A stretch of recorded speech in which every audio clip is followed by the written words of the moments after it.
Hello all. நவராத்திரியோட கடைசி நாள் வந்து எங்கள் ஹஸ்பண்ட் வீட்டில் எப்போதும் வந்து சாமுண்டீஸ்வரி பூஜை பண்ணுவாங்க. சாரதா நவராத்திரி கடைசி நாளும் இந்த சாமுண்டீஸ்வரி பூஜைக்கு வந்து வந்து மாவிளக்கு வந்து 2 வைப்பாங்க. மாவிளக்கு வந்து ஈஸ்வரன் பார்வதி. அதுக்கப்புறம் வந்து 9 அரிசி கொழுக்கட்டை நீங்கள் பிடிக்கிறீங்க இல்லையா, பிடி கொழுக்கட்டை மாவு, அதில் வந்து 9 அகல் மாதிரி பண்ணுவாங்க. அது வந்து நவகிரகம். அதுக்கப்புறம் 9 பிடி கொழுக்கட்டை இது பண்ணுவாங்க. அதுக்கப்புறம் இது வந்து அவங்க இதில் வந்து தப்பாட்டைன்னு சொல்லுவாங்க.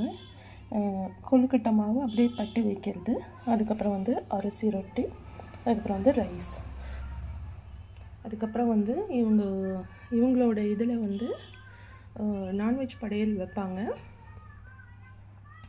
எங்கள் வீட்டில் இன்றைக்கி வந்து சிம்பிளாக இந்த சாமுண்டீஸ்வரி பூஜை சிறப்பாக முடிஞ்சுது. Thank you for watching.